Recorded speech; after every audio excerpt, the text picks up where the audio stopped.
हमारा शरीर सिर्फ एक मशीन नहीं है, इसकी क्रिया प्रणाली पर हमारी मानसिकता का भी प्रभाव पड़ता है। अगर हम अपनी मानसिकता को ढंग से नहीं संभाल के चलते, कहते हैं ना, अगर निराशा है, हताश है हम किसी बात से, कोई हमें दबाकर चलाता है, तो जब ऐसे विचार हमारे होते हैं, मानसिकता होती है, तो कितनी भी अच्छी डाइट हम खाएं, लेकिन फिर भी तन तंदुरुस्त नहीं रह सकता। इसीलिए कहते हैं कि खुशी जैसी खुराक नहीं, सकारात्मकता। हम कुछ भी काम करते हैं, भोजन भी खाते हैं, तो हमेशा यही कहा जाता, शांति से, प्रेम से, खुशी से जो भी है भोजन, उसको हमें स्वीकार करना चाहिए। तो मन पॉजिटिव होगा तो उसका इफेक्ट अभी आप समझ भी रहे हैं राजयोग के द्वारा, कैसे ये प्रकृति उसका पॉजिटिव रिजल्ट देती, पॉजिटिव आंसर देती है, पॉजिटिव हार्मोन्स रिलीज होते हैं। कहते कि मन दुरुस्त तो तन तंदुरुस्त। तो हमें ये समझ होनी चाहिए कि हम भोजन क्यों कर रहे हैं, क्यों खा रहे हैं, होना चाहिए या नहीं। तो भोजन किस लिए खाते हैं? एक तो भोजन हम लेते हैं एनर्जी देने के लिए। फैट और कार्बोहाइड्रेट क्या करता है? एनर्जी प्रदान करता है। प्रोटीन क्या करता है? वियर टियर, बॉडी की रिपेयर के लिए हमें भोजन चाहिए। और विटामिन्स और मिनरल्स शरीर के प्रोटेक्शन के लिए चाहिए, जो हमें बीमारियों से बचाते हैं। फिर भोजन हमको चाहिए शरीर की क्लींजिंग के लिए, सफाई के लिए। वाटर है, कार्बोहाइड्रेट वगैरह, ऑक्सीजन, एनर्जी भी देते तो सफाई भी करते हैं। तो जो भी भोजन हम करते हैं तो शरीर की रिक्वायरमेंट के हिसाब से भोजन होना चाहिए और शुद्ध मानसिकता के साथ। फिर भोजन का संतुलित होना भी बहुत जरूरत है। एक बैलेंस डाइट यूं तो हर एक के लिए अलग अलग होती है। स्पोर्ट्स वाले होते हैं, उनके लिए अलग चाहिए, बच्चों के लिए अलग, बहनों के लिए अलग चाहिए। सबकी कैलोरी की डिमांड अलग अलग रहती। और फिर एज के हिसाब से साइकोलॉजी, फिजियोलॉजी, इन सब का ध्यान रख के डाइट दी जाती है। तो एक बैलेंस डाइट उसको कहते हैं जो शरीर की हर रिक्वायरमेंट को भी पूरा करे, उसका प्रॉपर मात्रा होनी चाहिए, जरूरत भी पूरी करे और उसका अनुपात भी कितना होना चाहिए, वो भी सही मात्रा में होना चाहिए। उसको कहेंगे एक संतुलित डाइट, बैलेंस डाइट, जो ऑटोमेटिकली आपको इस चार्ट के जरिए दी जा रही है। सुबह के समय अमृत वेला करने के पश्चात, योग के पश्चात 5 बजे आपको नींबू पानी दिया जाता है। नींबू से मोटापा भी कम होता, लिवर के लिए भी अच्छा है, शुगर भी कंट्रोल में आता है, हार्ट की आर्टरी भी फ्लेक्सिबल बनी रहती है, कॉन्स्टिपेशन नहीं होता है। तो एक नींबू 1 गिलास पानी के साथ आप ले सकते हैं। आप ऐसा भी ले कि आधा नींबू 1 गिलास में डाला, फिर आधा नींबू दूसरे गिलास में डाला। और शहद भी देते हैं।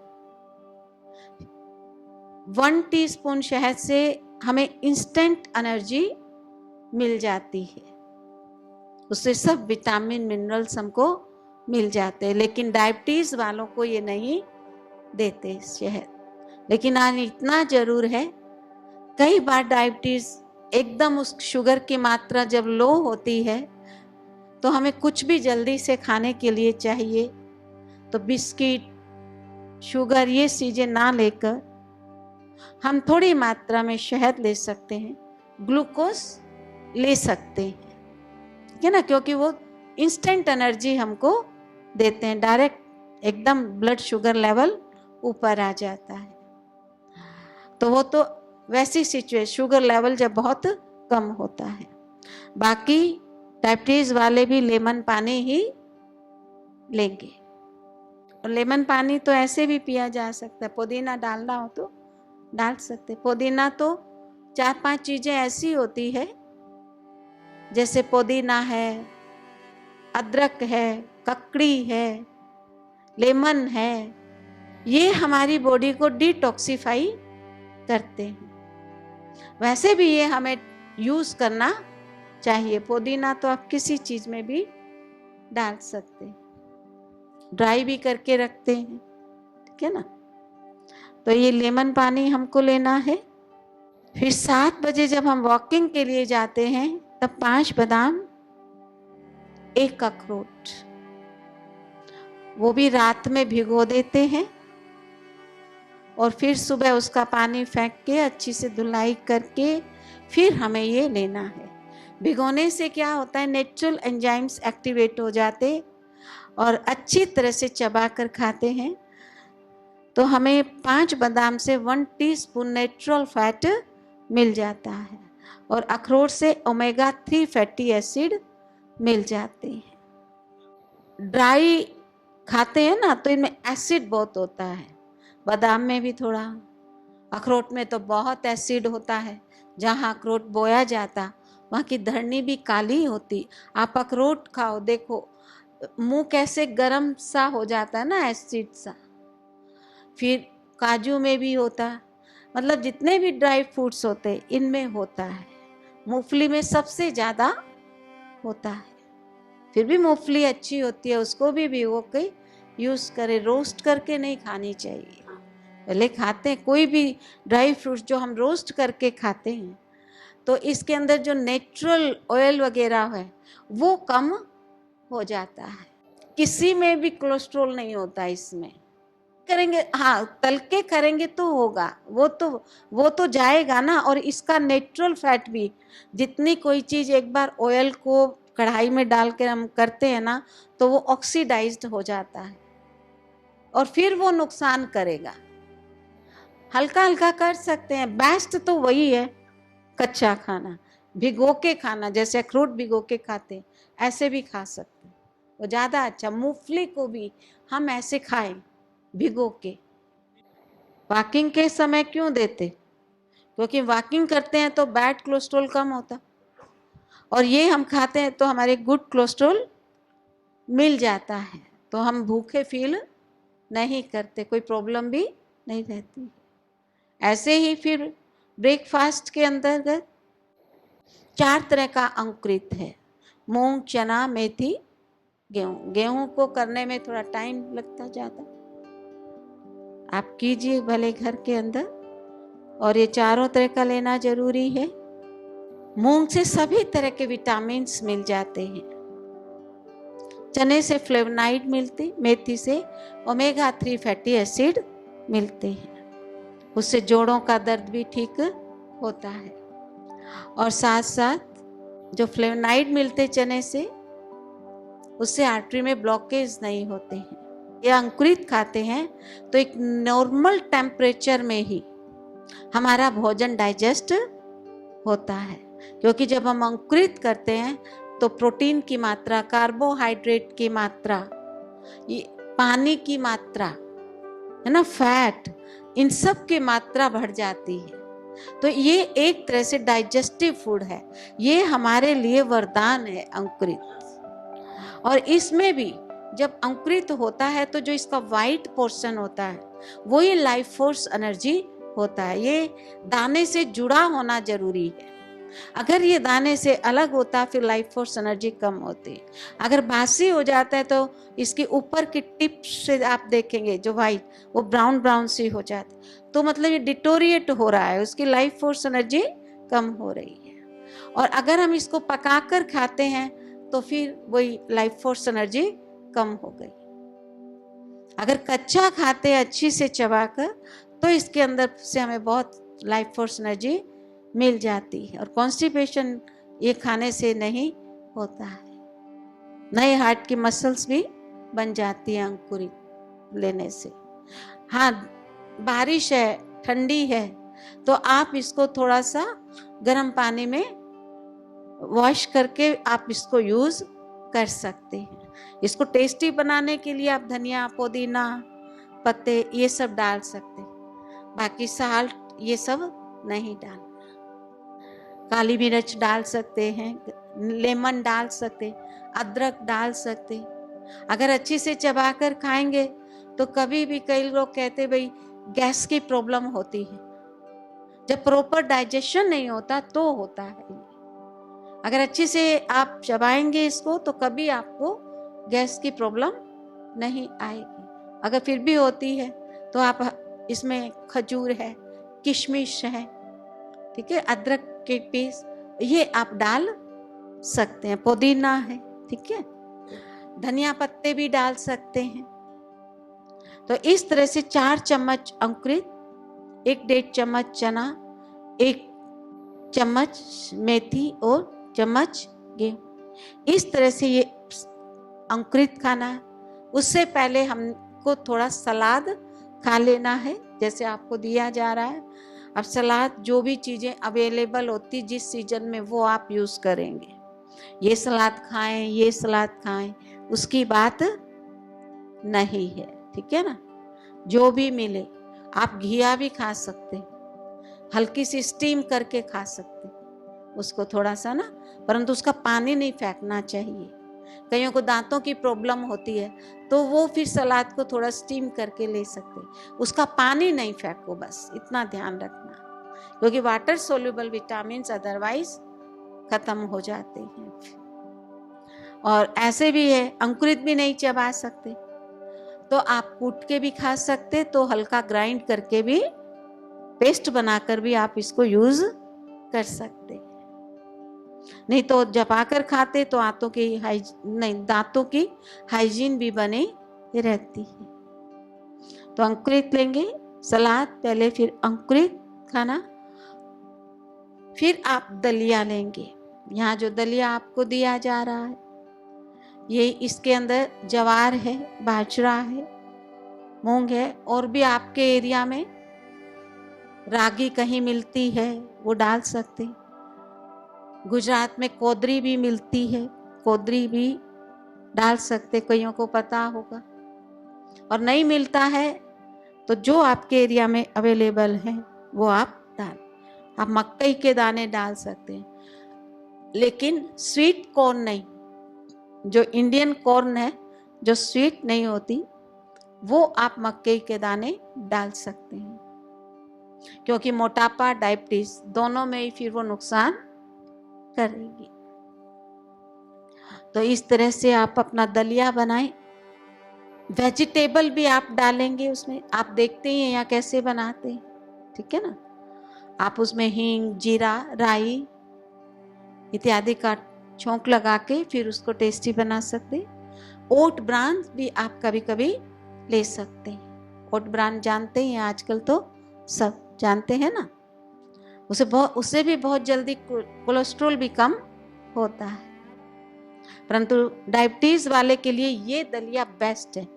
गेहूं के अंदर उसका ग्लाइसेमिक इंडेक्स ज्यादा होता है, इसलिए गेहूं की बजाय हम ये मोटा अनाज ले रहे हैं। बाजरा है, सर्दी आती तो बाजरा भी आप इसमें मिक्स कर सकते हैं। आज गर्मी में थोड़ा, वैसे तो राजस्थान में फुल सीजन में बाजरा खाया जाता है, लेकिन फिर भी थोड़ा बहुत बाजरा तो डाला ही हुआ है इसमें भी। तो इस तरह से आप दलिया बनाएंगे।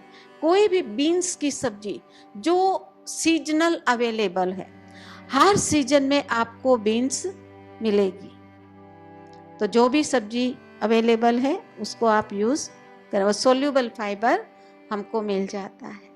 तो सुबह की डाइट जो है वो हमारी है high fibre diet, oxygen level भी ज्यादा होता है। ब्रेकफास्ट में ही आपको सोयाबीन का पेय दिया जाता है, मिलता है ना।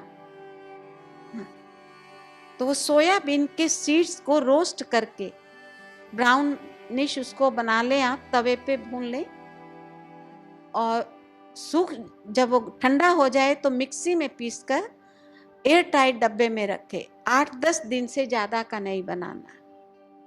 ये कुछ भी नहीं है, ये एक साइकोलॉजिकल चेंज है कि आपको चाय कॉफी नहीं दी जा रही है। बाकी तो रोस्टेड सोयाबीन से बीपी कंट्रोल में रहता है, ये आप ध्यान रखें। इसमें शुगर इत्यादि नहीं डालेंगे, ऐसे ही आपको लेना है। दालचीनी है, अदरक है, तुलसी इत्यादि ये आप डाल सकते हैं। और कभी कभी मन करता है तो आप कुछ भी बना सकते, लेकिन वो फ्राइड नहीं होना चाहिए, नॉन स्टिक पे बना होना चाहिए, ठीक है। फ्राइड आइटम कुछ भी नहीं होना चाहिए।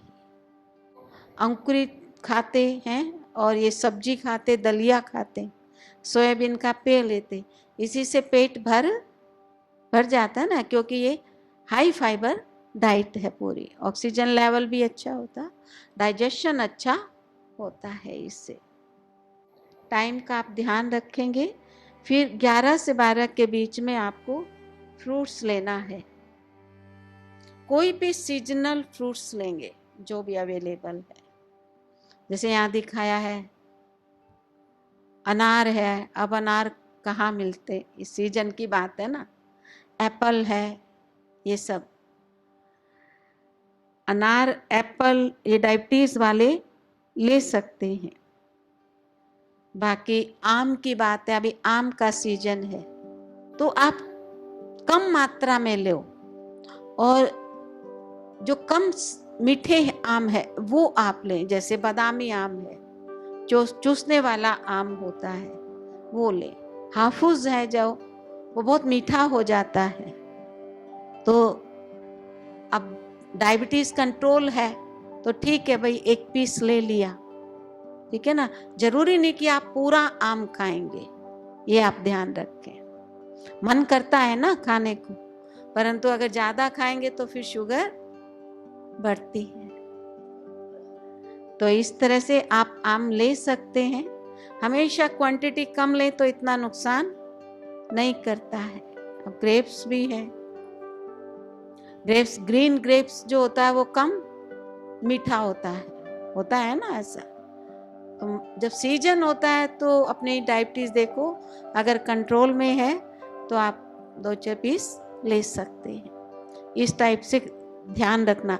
अगर आप लेने के बाद शुगर बहुत बढ़ती है तो फिर आप छोड़ देंगे, क्योंकि इसके अंदर फिर अपनी साइकोलॉजी भी बहुत काम करती है, उसका इफेक्ट आता है मानसिकता का। तो जो फ्रूट्स है, जो अब चीकू है, चीकू कैसे खा सकते हैं ना, ग्रेप्स, चीकू, नारंगी भी कम मात्रा में लेनी होती है डायबिटीज वाले।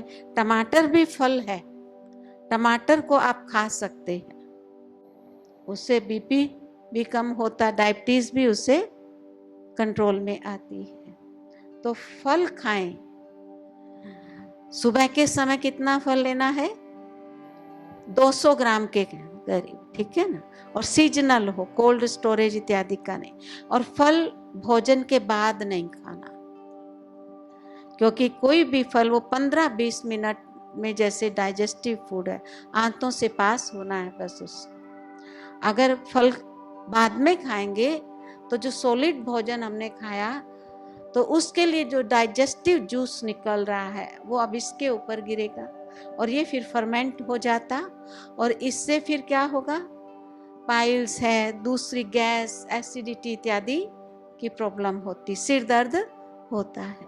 तो इसलिए फल कभी भी भोजन के बाद नहीं खाओ, पहले खाओ, जैसे बताया ना ऐसे।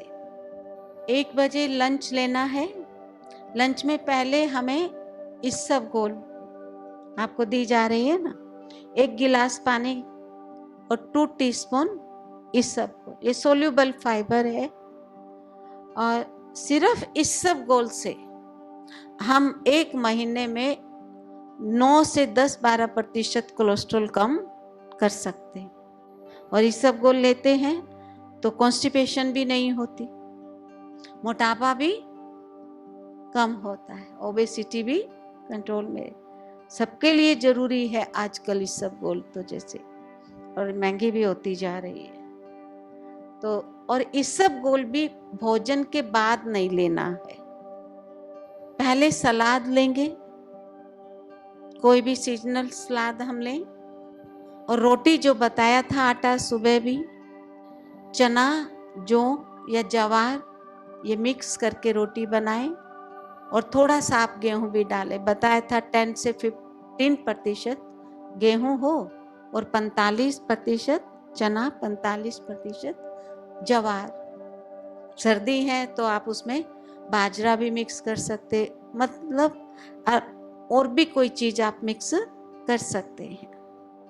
आप उस रोटी में वेजिटेबल डालकर भी बना सकते हैं।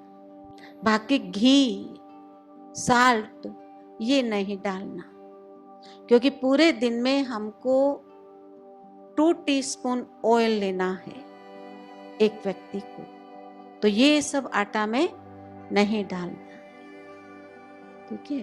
और कोई भी भाजी आप बनाएं, जो भी वेजिटेबल आप खाना चाहते, सब्जी, दाल बनाएं, पतली बनानी चाहिए, मिक्स दाल बनाओ। मूंग की दाल ऐसी दाल होती है छिलके वाली जो हर एक को सूट करती है और हमें ज़्यादा चाहिए भी नहीं होती है, ठीक है। पतली दाल 1 कटोरी बहुत है, ऐसी लेंगे। कोई भी दाल बनाए, कोई भी भाजी। राइस कौन से बनाने हैं? पार बॉइल्ड राइस, जो उखड़ा राइस भी कहते, ब्राउन राइस भी बना सकते हैं। वो पॉलिश वाले बासमती राइस नहीं चाहिए, मोटा राइस होना चाहिए। राइस में भी आप सोयाबीन की बड़ी, वेजिटेबल डालकर भी बना सकते हैं। तो इस तरह से ये हमारा लंच तैयार होता है। और लंच में ही आप दही छाछ जरूर लें, इसका बहुत फायदा होता कि 40 साल की उम्र के पश्चात 1 कटोरी दही हमें जरूर लेना चाहिए। भोजन के डाइजेशन में भी मदद करता, कोलेस्ट्रॉल भी कम करता है, नींद इससे अच्छी आती है, बीपी इससे कंट्रोल में रहता है और दूसरे भोजन के डाइजेशन में मदद करता है। जिनको दूध सूट नहीं करता वो दही खाएं, इससे में कैल्शियम भी मिल जाता है, इम्यूनिटी हमारी बढ़ती है। तो दही छाछ जरूर लें। आप रायता भी बना सकते हैं इससे, पर खट्टा नहीं होना चाहिए, ये ध्यान रखें। फिर 4:30-5 बजे तक फिर से फ्रूट्स खाना है। इस समय स्वीट फ्रूट्स होने चाहिए, जैसे तरबूज है, खरबूज है, पपैया, ये सब। शाम के समय 300 ग्राम के करीब। हमें रात में फल नहीं खाना चाहिए, उससे बैक्टीरिया कल्चर बढ़ते हैं, क्योंकि ये डाइजेस्टेड फूड है। रात में 9 बजे के पश्चात वो तो फिर क्लींजिंग मोड में बॉडी चली जाती है। वैसे लंच में कुछ लोगों को ये आदत होती है कि लंच के खाने के पश्चात कुछ मीठा चाहिए, उनको रहता है, उनको गुड़ चाहिए, बर्फी चाहिए, कुछ ना कुछ चाहिए, तो ये नहीं अलाउ है। ये तब रिक्वायरमेंट इसकी होती है, डायबिटीज वाले को तो कभी नहीं लेना। जहाँ यहाँ जो डाइट का शेड्यूल बताया जा रहा है, अगर आप इस तरह से चलते हैं तो आपको बिल्कुल भी जरूरत नहीं पड़ेगी। ये जरूरत तब होती है जब हम लंबे समय तक भोजन को स्किप करते और फिर भोजन करते हैं, क्योंकि जब भी हम भोजन करते हैं तो ऑलरेडी जो एनर्जी हमारे अंदर में होती है, तो उस भोजन के डाइजेशन के लिए वो एनर्जी का हमें इस्तेमाल करना पड़ता है। अगर हमने ब्रेकफास्ट मिस किया, लंबे समय तक भूखे रहते हैं, तो जब हम फिर भोजन करते हैं तो हमारे पास वो एनर्जी नहीं है जो अब फिर से हम जो और भोजन जा रहा है उसको हम डाइजेस्ट कर पाए। और इसलिए फिर कई बार पसीना ज़्यादा आता है, लगता है कि कुछ अंदर में एनर्जी होनी चाहिए, तो हम आर्टिफिशियल स्वीट लेते हैं, उससे कभी डायबिटीज ठीक यूं ऐसे नहीं होती। लेकिन इतना भी जरूर है, अगर आपने बाय चांस आपसे ऐसा हो गया है तो आपको बताया भी था पहले कि ग्लूकोज तुरंत ले लो। सफ़र में होते हैं, कई बार नहीं खा पाते हैं, घर में भी कई बार ऐसा हो जाता, तो ग्लूकोज लीजिए, किशमिश लीजिए, और तुरंत इंस्टेंट चाहिए तो थोड़ा शहद भी जरूर रखें, वहाँ हम ले सकते हैं। लेकिन रोज रोज का ये सिस्टम नहीं चाहिए। ठीक है, तो जो भोजन को ऐसे स्किप करना नहीं चाहिए, ये ध्यान रखेंगे। और मीठा इस तरह से नहीं लेना। और सलाद जो लिया जाता है उसका बहुत फायदा होता है। एक तो दांतों की हाइजीन बनी रहती है, सलाद खाएंगे, इसमें कैलोरी नाम की तो चीज ही नहीं है, तो मोटापा भी कम होता है और शुगर भी कंट्रोल में आती, बीपी भी कंट्रोल में आता है। तो इसलिए हम ये लें। और 7 बजे डिनर लेना है, उसमें भी पहले इसबगोल लेने हैं 2 टीस्पून। 1 गिलास पानी जरूर पिए क्योंकि इसबगोल फूलती बहुत है। और डिनर में क्या लेना है विशेष की सब्जी हम बनाएंगे, पहले सूप लेंगे कोई भी वेजिटेबल का। शाम को कभी सलाद नहीं खाना चाहिए, कच्ची सब्जी, क्योंकि ऑक्सीजन लेवल भी कम हो जाता है। तो सूप बनाकर कोई भी सब्जी, गाजर, टमाटर, काली टमाटर, बीटरूट, टमाटो यहाँ पे दिया जाता है, इसमें घिया भी ही रहती है, घिया का भी आप सूप, सहेजने की फली का भी आप सूप बना सकते हैं। तो कोई भी सूप हम बनाएंगे। सूप लेने से ये एपिटाइजिंग भी होता है, भूख भी बढ़ाता है, और इससे हमें न्यूट्रिएंट्स भी मिल जाते हैं अच्छे। तो इस तरह सूप लेने के पश्चात फिर कोई भी हल्की सब्जी आप बनाएं अपने टेस्ट के। यहाँ आपको एक सब्जी देते, आप अपने घर में जितनी चाहे सब्जी बना सकते हैं, पर सब्जी क्या हो, थोड़ी हल्की सब्जी होना चाहिए। जैसे गोभी है, गोभी शाम को खाते तो थोड़ा एसिडिटी वगैरह होती, तो ये सब्जियां हमें लंच में बना लेनी चाहिए, ठीक है ना। और शाम को जैसे यहाँ दे रहे हैं घिया, टिंडे, तोरई, पेठा है, सीजन के बैंगन है, ये इस टाइप से ले सकते हैं। कोई भी हल्की सब्जी आप ले। अभी जब बड़े हो जाते तो ये ध्यान रखना, स्टोमक प्रॉब्लम आजकल बहुत रहती है, तो पत्ते वाली जो सब्जियां होती है वो दिन में आप बना लो, सुबह यूज कर लो। शाम को लेने से कई ज्यादातर लोगों को इतना सूट नहीं कर पाती है, ठीक है ना। तो शाम को अवॉइड करके, मान लो पालक की सब्जी बनाना है तो लंच में बना लो, 2.5-3 के करीब लेमन हो जाता है तो नुकसान नहीं होता है। 40 mg से ज्यादा नहीं जाना चाहिए, ज्यादा जाते तो नुकसान भी होता। गाउट की प्रॉब्लम है, बोन डेंसिटी कम हो जाती, और भी दूसरी प्रॉब्लम्स होती। तो हर चीज क्या है, लिमिट में रखना जरूरी है। 8-10 गिलास पानी हमें जरूर ले लेना चाहिए। कई लोग तो कहते जो वेट, जितना हमारा वेट होता है उसका 10वां भाग करके उसमें 2 को माइनस कर दो तो पूरे दिन में उतना पानी लेना है। मान लो 60 साल का एक व्यक्ति है, उसका 10वां भाग 6। बिना प्यास हुए भी हमें पानी थोड़ा लेना चाहिए, पर पानी जब भी पिए सिप सिप करके पीना चाहिए। और जो भोजन से पहले हम पानी पीते हैं उससे कभी व्यक्ति मोटा भी नहीं होता। कई बार हम ड्राई सब्जी सी बना लेते हैं, अगर दिन में भोजन के बीच में जरूरत पड़ती है या तो लस्सी आप लें, और लेना भी पड़ता है तो 5-6 घूंट पानी ले सकते हैं, उससे डाइजेशन ठीक रहता है। क्योंकि ड्राई सब्जी है हमारी, कुछ तो लिक्विड चाहिए या नहीं चाहिए, तो आप लेने जरूरत पड़ती है कई बार, तो 5-6 घूंट आप लें। और भोजन के एकदम बाद पानी नहीं पीना चाहिए, वो बहुत नुकसानदायक होता है, क्योंकि वो डाइजेस्टिव जूस उससे पतला हो जाता है। और अगर हम 1.5 घंटे 2 घंटे के बाद पानी पीते या 1 घंटे के बाद, तो उससे हमारे आमाशय को भी शक्ति मिलती है। तो इस तरह से पानी एकदम बाद में नहीं लेना चाहिए, ये ध्यान रखें। और एक बार जब पानी हम पी लेते हैं, वो यूटिलाइज हो जाता है, तो वो पानी बाहर निकलता है। इससे पहले फिर हमें पानी ले लेना चाहिए, नहीं तो जो अंदर में पानी होता है वही रिसाइकल होता रहता है और हमारे ऑर्गन उस गंदले पानी में ही डूबे रहते, जिससे बैक्टीरिया वायरस आदि पनपते। तो पानी कैसा होना चाहिए? अंदर में शुद्ध होना चाहिए, ठीक है ना।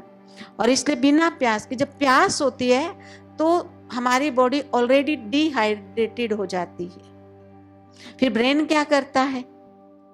एक हिस्टामिन न्यूरोट्रांसमीटर होता है जो भूख के बारे में भी बताता है और प्यास के बारे में भी बताता है। तो फिर वो अलर्ट होता और वो क्या करेगा? जो सॉफ्ट टिश्यूज होते हैं ना, राशनिंग करेगा पानी की।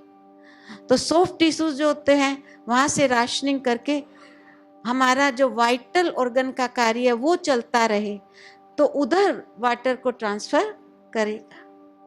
यही वजह होती है, हम बूढ़े होते हैं तो चेहरे पे झुर्रियां आ जाती हैं और जितने बड़े होते जाते सॉफ्ट टिश्यूज मरते जाते, तो हमें पानी की प्यास भी कम फील होती है। इसलिए जरूरी है कि बिना प्यास के भी हम सिप सिप करके थोड़ा पानी पीते रहें। एक साथ बहुत सारा पानी नहीं पीना चाहिए। कुछ लोग होते हैं हम तो पहले से ही पीते, 2.5 लीटर पानी पीते हैं, नेचर क्योर में ऐसा बताते ये वो। लेकिन अब जब हम बड़े होते हैं तो हमें अपने शरीर को भी समझना पड़ेगा। जो काम हम जवानी में कर सकते थे बच्चे रूप में, क्या अभी हम वो कर सकते हैं? जब बड़े हो जाएंगे तो नहीं कर सकते ना। तो समझना चाहिए, शुद्ध पानी होना चाहिए। ये नहीं सोचो कि भारी पानी है, सॉफ्ट पानी है, नहीं है तो आप बॉयल करके पानी पिए। आजकल तो वाटर थेरेपी भी इतनी आ चुकी है। और जो पानी पिए भी बाबा की याद में, कोई भोजन भी बनाए तो बाबा को भोग लगाकर पहले बाबा को याद करके फिर लेना है। तो पानी पिए। और सोने से पहले 1 घंटा पहले मिल्क आपका मिल्क ले लें। पूरे दिन में से आधा लीटर बहुत होता है, या और थोड़ा 600 कर सकते हैं, ठीक है, बहुत होता है। 1 कप मिल्क हमारे लिए बहुत होता है। कुछ हमने दही की फॉर्म में लिया, सुबह कुछ या दिन में सोयाबीन कॉफी बनाई, ठीक है, तो एक बार में 1 कप बहुत होता है, नॉर्मल साइज का। जैसे यहाँ पर भी आपको कप जितना आधा पौना गिलास दिया जाता होगा, है ना। जरूरी नहीं 1 गिलास भर कर आप दूध में कभी शुगर नहीं डालनी चाहिए, चाहे बच्चे हो चाहे बड़े हो। डायबिटीज वाले को भी नहीं, इससे कैल्शियम अब्जॉर्ब नहीं होता। और जो स्ट्रिक्ट वेजिटेरियन होते हैं उनको मिल्क जरूर लेना है, क्योंकि B12 इससे हमको मिलता है। इसके अंदर ट्रिप्टोफैन होता है, ये भी एक अमीनो एसिड है जिसका वो हमारा ब्रेन यूटिलाइज करके न्यूरोट्रांसमीटर सीरोटोनिन बनाता है। और उसका कार्य क्या होता है? उससे सुबह के समय पिट्यूटरी सिक्रेशन बहुत सही होता है 4 बजे, और नींद अच्छी आती है और पेन की भी अनुभूति हमको नहीं होती। आपने देखा होगा चोट लगती है तो दूध में हल्दी और घी इत्यादि डालकर देते हैं। यहाँ में घी नहीं डालना, आप हल्दी डाल सकते हैं, पर गर्मियों में तो नहीं ली जा सकती हल्दी। बारिश है, सर्दी है, उसमें ले सकते हैं। बाकी दालचीनी है, अदरक, तुलसी, ये चीज़ें हम डालकर दूध को टेस्टी बनाकर ले सकते हैं और आप ऐसे भी पी सकते हैं। कईयों को सूट नहीं करता, उसके लिए फिर इलायची, क्योंकि उसकी जो शुगर होती है ना वो ब्रेक हो जाती है, लैक्टोज, और उसी की वजह से कईयों को दूध सूट नहीं करता। और दूध का कैल्शियम हमारे शरीर में अब्जॉर्ब होता है, और जो थोड़ा बहुत कोलेस्ट्रॉल मिलता, फिर जो हम सैर करते उससे विटामिन डी हमको मिलता होता है। तो कैल्शियम भी विटामिन डी के अभाव में अब्जॉर्ब नहीं होता।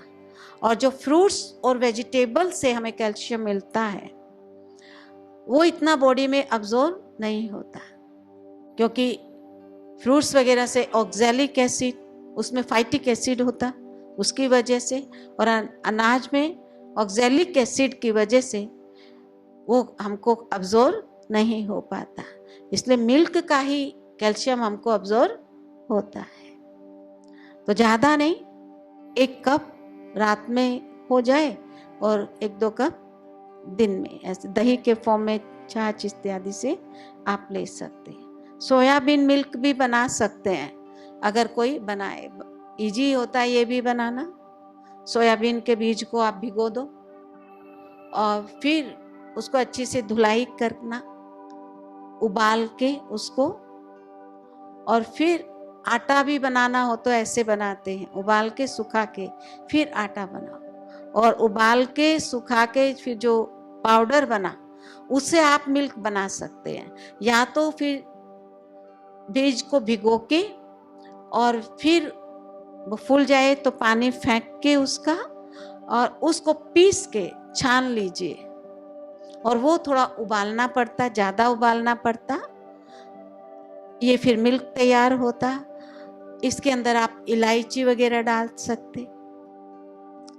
बाकी घर पे बनाया हुआ मिल्क का टेस्ट में इतना टेस्ट नहीं आता, मार्केट वाला टेस्टी लगता है क्योंकि उसमें एसेंस वगैरह डाल देते हैं, ठीक है ना। एसेंस डालने से वो टेस्टी हो जाता है। आप इसका टोफू भी बना सकते हैं, लेकिन लोग जल्दी से पीते नहीं, मार्केट का पी लेते हैं कि वो वही उसके अंदर एसेंस वगैरह होता है। अब मान लो हम जैसे केक के अंदर वनीला एसेंस डाला, रोज डाला, ये वो डालते हैं, थोड़ा चॉकलेट डाल दिया तो फिर अच्छा लगता है, अदरवाइज थोड़ा मुश्किल लगता है, ठीक है ना। आप वही मिल्क लीजिए। फैट फ्री होना बहुत जरूरी है, ओबेसिटी के लिए भी, डायबिटीज के लिए भी, हार्ट के लिए, वो ध्यान रखें। तो आप मिल्क लेंगे। फ्रेश फूड होना चाहिए, फ्रूट्स इत्यादि डिब्बे बंद नहीं होने चाहिए, क्योंकि उसमें विटामिन मिनरल्स की कमी होती है, प्रिजर्वेटिव वगैरह आ जाता, टॉक्सिन होते, लाइफ फोर्स एनर्जी उसकी कम होती है। अच्छे से चबाकर भोजन करना चाहिए। भोजन करते वक्त बातें नहीं होनी चाहिए, क्योंकि उसमें एयर अंदर जाती है और फिर गैस बनती, पेट फूलता है, और बातें करते हैं तो ज्यादा खा लेते हैं फिर सब क्वांटिटी ज्यादा, शुगर भी ज्यादा, साल्ट भी अंदर ज्यादा जा रहा होता है, और दांतों का भी सेटिस्फेक्शन नहीं होता। तो इसलिए फिर हार्ट बर्न भी होता है अगर बातें करते हम भोजन खाते हैं। ओवर ईटिंग होती तो ज्यादा भोजन अंदर चला जाता, जल्दी जल्दी में यूं ही खाते हैं, तो वो सारा कॉन्स्टिपेशन भी करता है और अनडाइजेस्टेड ही बाहर निकल जाता, कितने विटामिन मिनरल्स वेस्ट चले जाते। अगर हम अच्छी से चबा के खाएंगे तो क्वांटिटी कम खाएंगे और विटामिन मिनरल्स हमको मिलते हैं। तो ये ध्यान रखें, चबाकर भोजन करना। एटमॉस्फेयर प्रॉपर होना चाहिए। टीवी देखते अगर हम भोजन खाते हैं तो प्रोटीन सड़ने लगता है, कार्बोहाइड्रेट फर्मेंट हो जाता है। अच्छा भोजन भी, फ्रूट्स वेजिटेबल भी खाया वो भी टॉक्सिक हो जाता है, क्योंकि जैसा सीन टीवी में चल रहा होता है वैसे हमारा ब्रेन का फ्रेमवर्क हो जाता है। और अगर मान लो कोई मार धाड़ का सीन चल रहा है, कोई और गलत आ रहा है, तो उससे क्या होगा, अंदर में उसका इफेक्ट हमारे ऊपर पड़ता है। तो कभी भी टीवी देखते भोजन नहीं, हमेशा क्या कहते, भगवान की याद में भोजन करना चाहिए, शांति प्यार सुख से। और ज्यादा भी भोजन खा लेते हैं उसमें भी हम इनडाइजेशन इससे होता है, डाइजेस्ट फूड नहीं होता। चिंता में भोजन करना, दुखी मन से कहना, उससे क्या होगा, वो भोजन क्या हो जाता है, सारा टॉक्सिक हो जाता है। तो शांति प्यार से भगवान की याद में भोजन करें, बातें करते हुए भोजन करते, न्यूज़पेपर पढ़ते हुए हम भोजन करते। फिर भोजन करने एकदम चलना नहीं चाहिए, वो आपको बताया भी होगा। इसके ऊपर भी 2 कुत्ते का एक्सपेरिमेंट बताया था, एग्जाम्पल 2 कुत्ते, एक को भोजन खिला के सुला दिया और एक को दौड़ाया।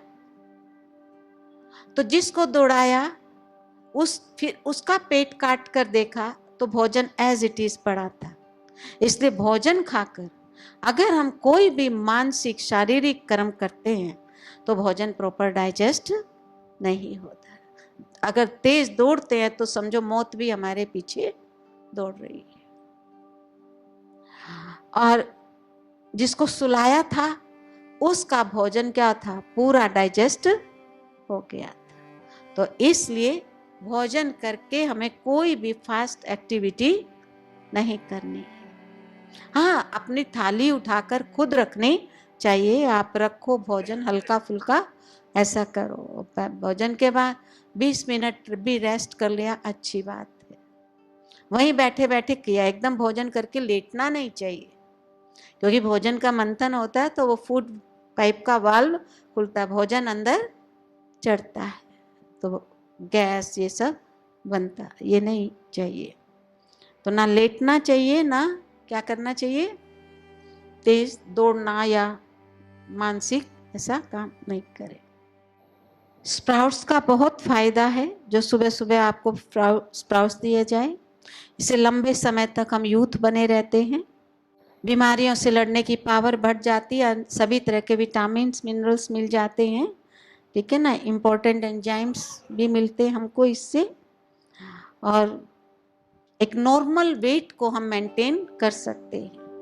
तो वो कॉन्स्टिपेशन से हम बच जाते हैं। तो ये तो वरदान है हमारे लिए। हमारा जो ब्रेकफास्ट है वो हाई फाइबर डाइट है, उसमें 35% हमारे दिन भर के प्रोटीन की रिक्वायरमेंट, 50% फाइबर, और फैट बहुत थोड़ा सा है, क्योंकि 2 टीस्पून फैट हमें पूरे दिन में लेना है, 10 ग्राम के करीब। फिर जैसे कि आपको बताया, sprouts, lemon, green chilli, porridge, salad, ये और सोयाबीन का मिल्क या प्लेन मिल्क भी आप ले सकते, या सोया कॉफी भी आप ले सकते। लंच प्रॉपर क्या है, ये हाई प्रोटीन है, इसमें 50% प्रोटीन और 30% फाइबर है। बाकी इसबगोल है, फैट बहुत थोड़ा सा कम, 2 टीस्पून इसबगोल, सलाद इत्यादि है, चपाती, राइस, दाल, सब्जी आदि। डिनर में हाई कार्बोहाइड्रेट है, ये 15% प्रोटीन और 20% फाइबर, वही फैट कम, पहले वही 2 टीस्पून इसबगोल, 1 गिलास पानी से, फिर सूप, हल्की सब्जी और चपाती। शाम को कड़ी, छाछ, दाल चावल की चीजें नहीं खानी है, अंकुरित नहीं खाना है, फाइबर वाला फूड नहीं खाना। बीन्स की सब्जी मॉर्निंग में बनानी है बस, इवनिंग में नहीं बनानी है। बायोलॉजिकल क्लॉक के हिसाब से भोजन के है सारा। और गर्मियों में क्लींजिंग मोड, वॉशिंग मोड जो है रात 8 से सुबह 8 बजे तक है, और सर्दियों में वॉशिंग मोड शाम को 7 बजे से सुबह 7 बजे तक है। ऐसे ही नरिशिंग मोड गर्मियों में सुबह 8 बजे से शाम 8 बजे तक, और सर्दियों में सुबह 7 बजे से शाम को 7 बजे तक।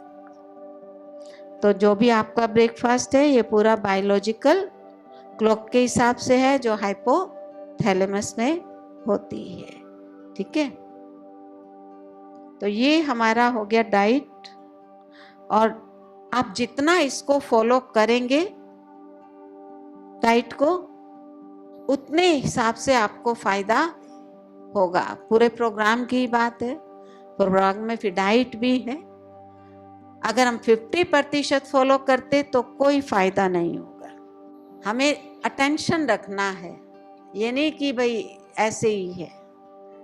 शरीर का विधान अपना है, अंदर में स्वभाव ऐसा, दुख चिंता ये सब परेशानियां भरी है, गुस्सा भरा, फिर भोजन भी ऐसा, तो नई बात बनेगी ना। तो भोजन से भी पावर लेने के लिए माइंड का सही होना, सकारात्मक होना बहुत जरूरी होता है। तो इस बात का पूरा ध्यान रखें।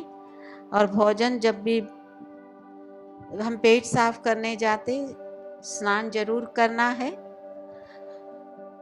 और फिर जो फ्रेश फूड बनाते हैं, आपको पता होगा शायद, जो भी पहली बार बनाया स्नान इत्यादि करके बाबा को भोग लगाते हैं जो फ्रेश होता, और फिर वो भोजन खाते हैं पूरे भोजन में मिक्स करके।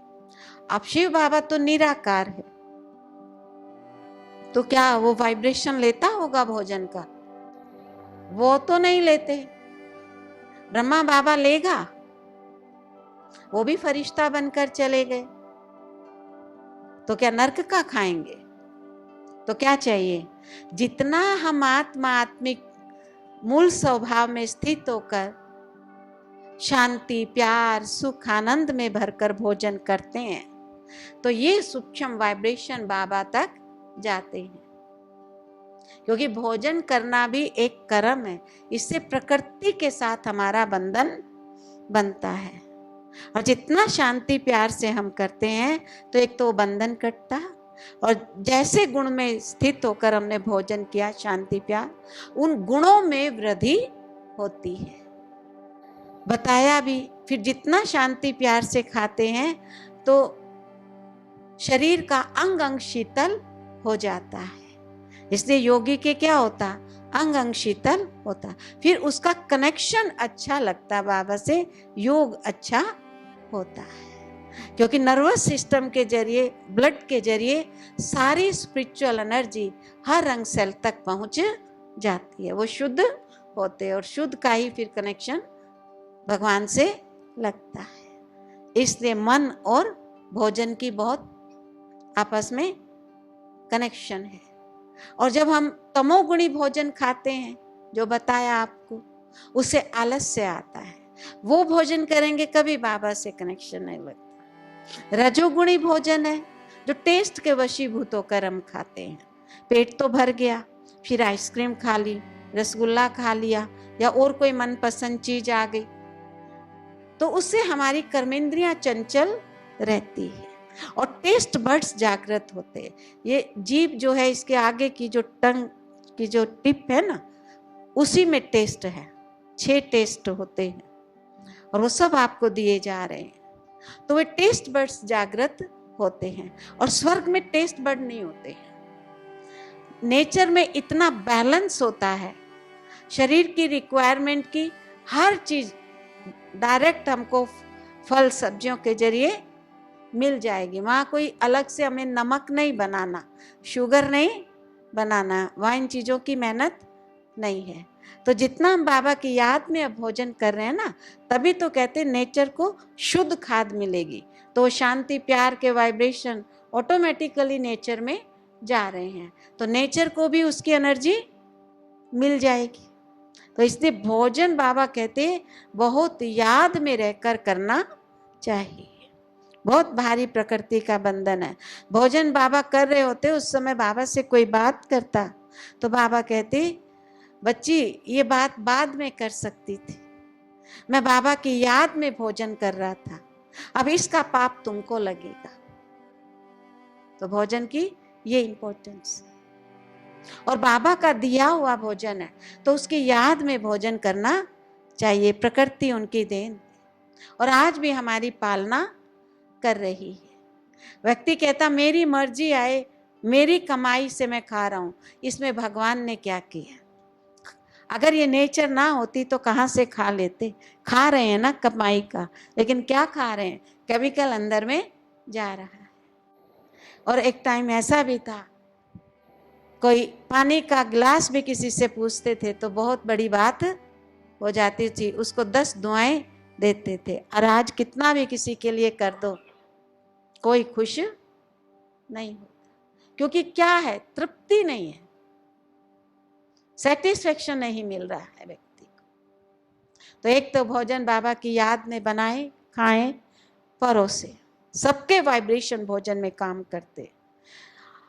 किसी ने कैसे बनाया, परोसा, हमें नहीं मालूम, कैसे की कमाई का खाया, लेकिन ये मेरा हक बनता है मैं बाबा की याद में रहकर भोजन करूं। हम क्या करते, एक बार भोजन का भोग लगाते, फिर कहीं ना कहीं और दिमाग चला जाता है, और इसलिए उस बंधन से मुक्त नहीं होते, मन तृप्त नहीं होता है, क्वेंच बनी रहती है, ये खा लूं, वो खा लूं, वो खा लूं। अगर बाबा की याद में रहे ना तो कभी भोजन की तरफ बुद्धि नहीं जाई। बाबा कहते ना पेट में भी लाओ, ये खाऊं वो खाऊं, ऐसा नहीं। कमाई के कैसे का खाया, इसका भी बहुत फर्क होता है। एक सेठ का बच्चा सन्यास लेकर गया, अपने साथ एक झोला लेकर गया था। सन्यासी कभी शहर में नहीं आते थे। शहर के बाहर एक सेठ का घर था, तो वहां उसने भोजन किया। सेठ ने उसको चांदी के बर्तनों में भोजन कराया। भोजन करके उसके मन में आया एक चम्मच ले जाऊं, आगे काम आएगी, जबकि उसके घर में कोई कमी नहीं थी, और चम्मच डाल के चल दिया। जब उस गांव के वायुमंडल से बाहर निकला तो देखा मेरे थैले में चम्मच कहां से आई, कब किया मैंने, और वो उल्टे पांव जिधर से आया था उधर गया।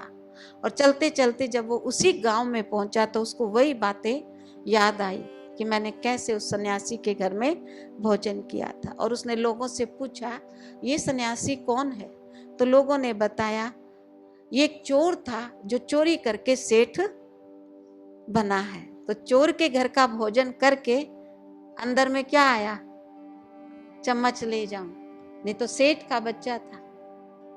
तो इसलिए कहते बाबा क्या कहते, ऐसे ही नहीं खाओ, 3 बाप का परिचय सबको दो, कहीं मजबूरी भी पड़ती है। फिर सूखा लेकर अपने हाथ से बनाकर भोजन खाएं। फल सब्जी खा सकते, लेकिन इससे पहले 3 बाप का परिचय देना बहुत जरूरी है, ताकि उस आत्माओं की भावना बदले। हमारे यहाँ ब्राह्मणियां कथा करने आती है, आती हो, देखा होगा ना, बरसात के दिनों में त्योहार आते इतने भी, वो कभी भी कथा करने से पहले कुछ लेती नहीं है। लेती है क्या? कभी भी कथा करने के बाद लेती है। तो 3 बाप का पहले परिचय दें, फिर हम कुछ फल ये सब ले सकते हैं। भोजन भी करना हो तो सूखा लेकर अपने हाथ से बनाकर फिर खाएं, ऐसे। तो इस तरह से उनके अंदर में भी जो खाएंगे उनको भी ताकत मिलती है। तो भोजन की बहुत इंपॉर्टेंस है। इसलिए तो कहते द्रौपदी की देगड़ी के एक चावल के दाने से कृष्ण का पेट भर गया। कभी भरता है क्या? परंतु उसकी भावना बहुत श्रेष्ठ थी। किसी के सामने आप कितना भी रख दो और भावना ना हो तो लोगों का मन करता है खाने को, नहीं करता। तो ये वैल्यू पांडवों का भी सुना होगा, पानी जिसका तालाब था, आवाज आई पहले मेरे प्रश्नों का उत्तर दो, फिर पानी पीना, लेकिन सबने पिया, पत्थर के बन गए। युधिष्ठिर ने ऐसा नहीं किया, तो वो पत्थर का नहीं भी ना बना, क्योंकि प्रश्नों का उत्तर दिया फिर पानी पिया। तो कैसे का भोजन होता है ये? बाहर का भोजन, होटलों का भोजन हम नहीं खाते, क्योंकि वो इसी वाइब्रेशन से बनाए जाते कि ये व्यक्ति मेरा सदा का ग्राहक बन जाए, इसलिए वो भोजन हम, और हाइजीन भी उसमें नहीं होती। तो ये मॉडरेट एरोबिक एक्सरसाइज है, ठीक है। और एक्सरसाइज में भी हमको 5-6 बातें पता होना बहुत जरूरी है। मैं इससे पहले एक छोटी सी कहानी सुनाती हूँ, इम्पोर्टेंस के ऊपर बहुत जरूरी है। एक अंग्रेज किसान थे, ये 18th सेंचुरी के बात की, और वो किसान जो थे उन्होंने 152 वर्ष 9 महीने की आयु में शरीर छोड़ा था। उनका नाम था थॉमस पार्की, और इस उम्र में भी वो खेत में काम करते थे। तो एक रईस अंग्रेज ने उसको देखा, तो उनको ये व्यक्ति बहुत अचरज की चीज लगा, और अपने रईस मित्रों को दिखाने के लिए उस किसान को, थॉमस पार्की को, शहर ले आया और उसको पार्टियों में घुमाया, होटलों में शराब पिलाई, अच्छा भोजन खिलाया, डनलप के गद्दों पर उसको सुलाया गया, एसी में उसको रखा गया, और वो व्यक्ति कुछ ही दिनों में चल बसा, आराम प्रस्थ जीवन। क्योंकि वो एक मेहनत करके खाने वाला इंसान था, शुद्ध वायुमंडल में रहता था, और अब इन सब चीजों का उसकी लाइफ में अभाव हो गया था। तो ये इम्पोर्टेंस है एक्सरसाइज की। ये बहुत जरूरी हो जाता है कि अगर हम भोजन करते हैं तो जितनी जरूरत भोजन की है उतनी एक्सरसाइज की भी है।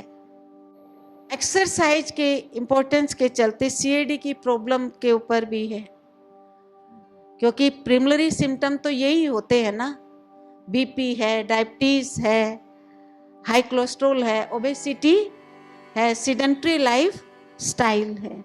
ओबेसिटी भी क्यों आती? Sedentary life style. डायबिटीज भी क्यों होती? हम खाते तो हैं लेकिन घूमते नहीं। आजकल तो इतना बताते, अगर आपने 1 चम्मच शुगर खाया, आपको 2 किलोमीटर 1 किलोमीटर चलना जरूर पड़ेगा, नहीं तो आप नहीं खा सकते, कहते हैं ना ये। तो क्यों हमें डायबिटीज होती है, क्यों बीपी होता है? क्योंकि टॉक्सिन बाहर नहीं निकलती। तो अनेक कारण है होने के, चाहे हाई कोलेस्ट्रॉल है, ओबेसिटी है, बीपी भी सही होगा अगर हम वॉकिंग करेंगे प्रॉपर, सब पैरामीटर में सुधार होता है।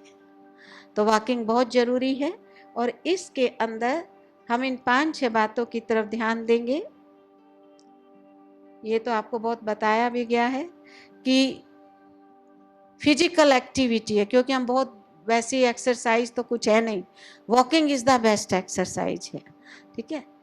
तो इम्पोर्टेंट हार्ट के लिए क्यों है, डायबिटीज के लिए ये बता रहे, और कैसे ये फिजिकल एक्टिविटी हार्ट को प्रभावित करती है, ओबेसिटी या डायबिटीज इन सब में, और कितनी एक्सरसाइज हमें करनी चाहिए ताकि हम अपने एम को प्राप्त करें, बेस्ट एक्सरसाइज कौन सी, और कितने सुरक्षित तरीके से ये एक्सरसाइज करें कि हमें हमारा टारगेट मिले, जो लक्ष्य है, और हमारे शरीर को कोई नुकसान भी ना पहुंचे। आजकल हो रहा है ना नुकसान, जिम में जाते हैं लोग और क्या होता है, रॉन्ग टाइम पे करते हैं।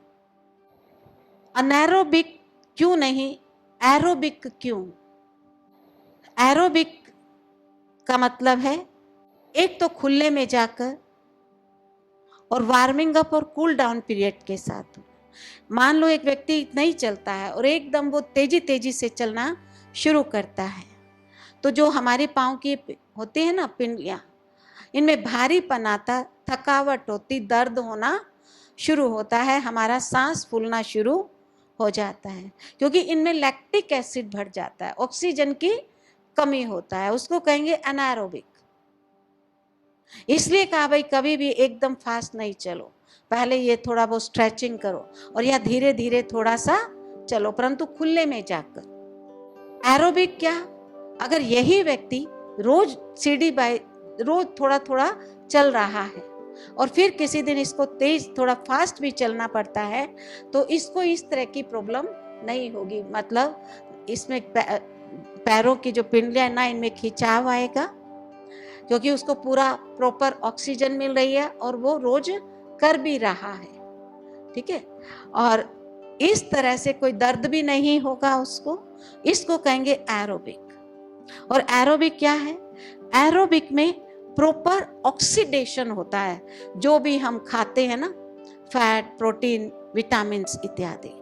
अनारोबिक में प्रॉपर ऑक्सीडेशन नहीं होता है, इसलिए अनारोबिक ना होके क्या होना चाहिए, एरोबिक होना जरूरी है।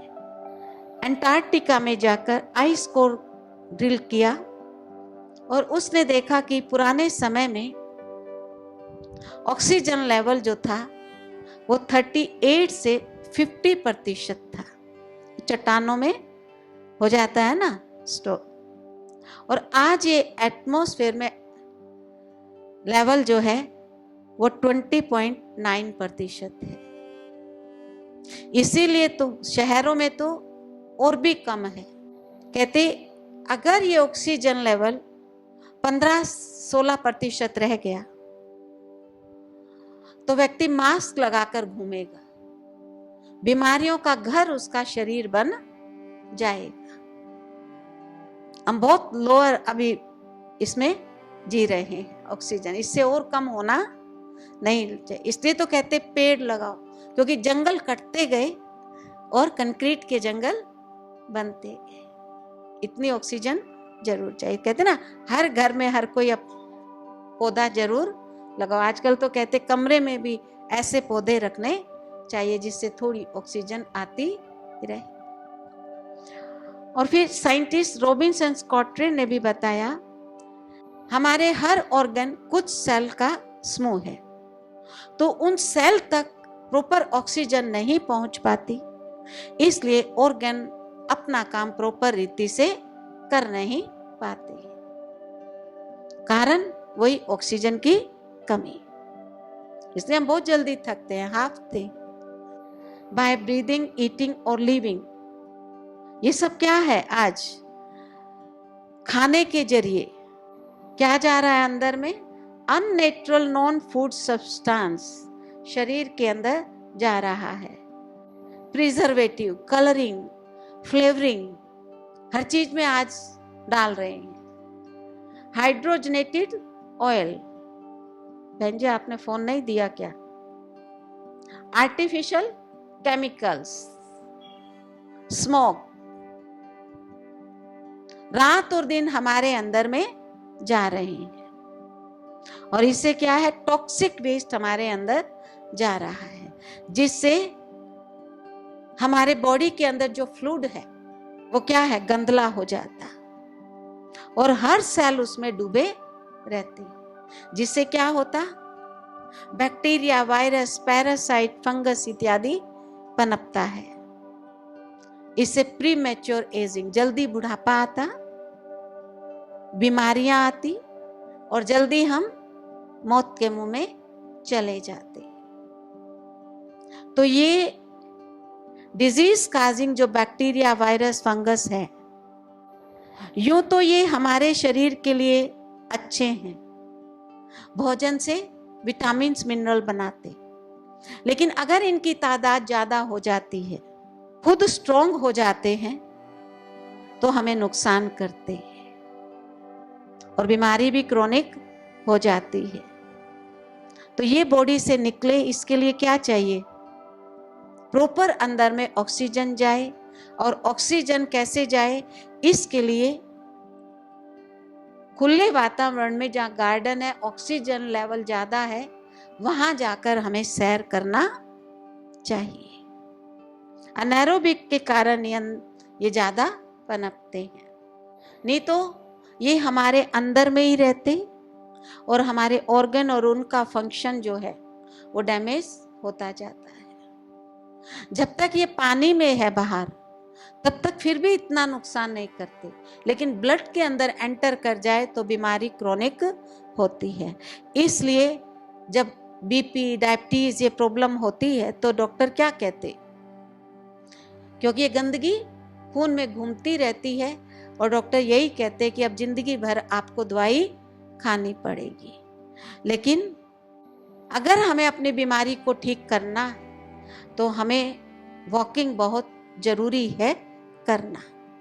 इसमें थोड़ी सी मेहनत तो लगती है, लेकिन ब्लड का क्लीन, शुद्ध ऑक्सीजनेटेड ब्लड होना बहुत जरूरी है, नहीं तो गंदला खून बहता रहता है और इससे हार्ट को भी नुकसान पहुंचता और ऑर्गन, क्योंकि कहीं भी ब्लॉकेज आ सकता है, कहीं ब्रेन में आ गया तो स्ट्रोक, पैर में आ गया तो है ना, कुछ भी हो सकता है।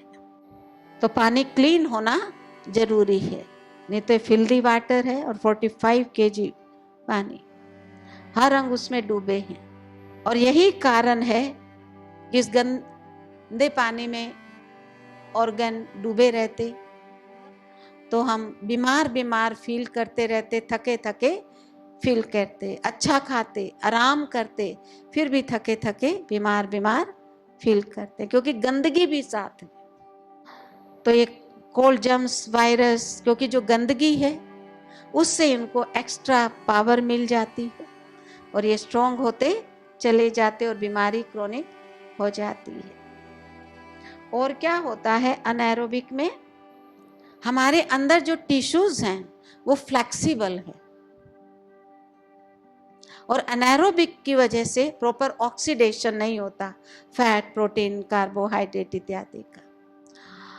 तो ये जो फ्लैक्स टिश्यूज है उसके ऊपर परत जमना शुरू हो जाता है, तो उनकी फ्लेक्सिबिलिटी कम होती, सॉलिडिफिकेशन शुरू होता और गंदगी जमती जाती, इंटीग्रेटिव घनत्व उनका हो जाएगा ना ज़्यादा और कंसंट्रेटेड बन जाते और एनर्जी फॉर्म जो थी अब सॉलिड फॉर्म में गेट डेंसर एंड डेंसर, गंदगी जमती जाती। आप तेल ले लो, तेल के कनस्तर से आप रोज तेल निकाल रहे हो, साफ नहीं कर रहे और वहीं रखते हो तो कितनी उस पर मिट्टी, और उसको कैसे साफ करते हैं फिर, है ना।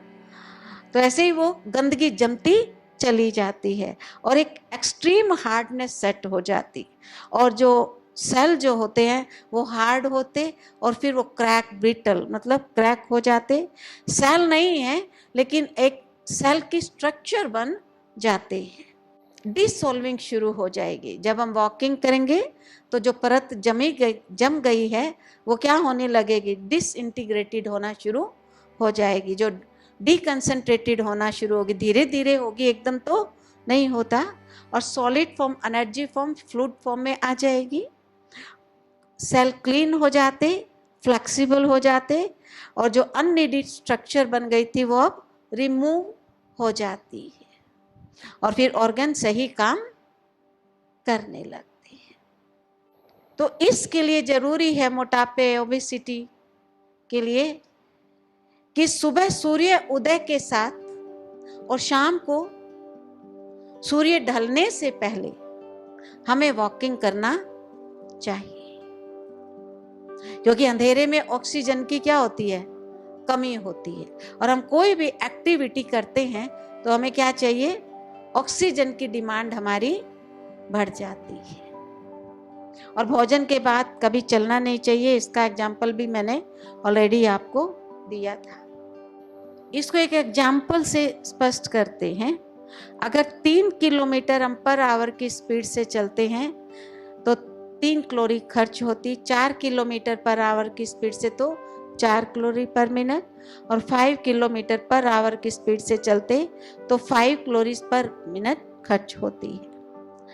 तो ये बताया कि सुबह और शाम की सैर से अगर सुबह हम 45 मिनट चलते तो कैलोरी खर्च होती 225, 30 मिनट शाम को इवनिंग स्ट्रोल है, फास्ट नहीं चलना, तो कैलोरी खर्च होती 90, और इस तरह से टोटल कैलोरी जो खर्च होती है वो 315। और इस तरह से रोज हम जब सैर करते हैं तो एक दिन में कितनी कैलोरी खर्च होती, 35 ग्राम, और 1 महीने में 1 kg फैट जो है हमारा लॉस होता है।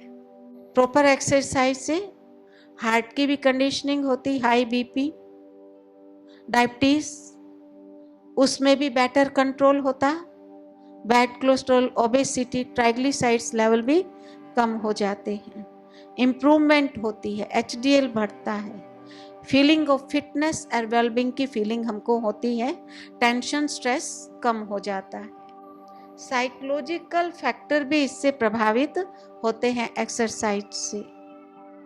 एंजाइटी कम हो जाती है, डिप्रेशन कम होता, टाइप ए बिहेवियर मॉडिफाई होकर टाइप बी बिहेवियर हो जाता है। Type A behaviour perfectionist nature, time pressure, work pressure, polyphasic by nature, वो चेंज हो जाता, no time pressure, no work pressure, no perfectionist by nature, और व्यक्ति एक बार में एक ही काम करता, नहीं तो व्यक्ति पॉलीफेजिक नेचर वाला एक काम पूरा नहीं हुआ दूसरा करना शुरू करता, खाना भी खा लूं, फोन से बात भी कर लूं, न्यूज़पेपर भी, ऐसा नहीं, कितने चैनल चलते, और वो चेंज हो जाता, सेल्फ एफिकेसी में भी इंप्रूवमेंट होती है।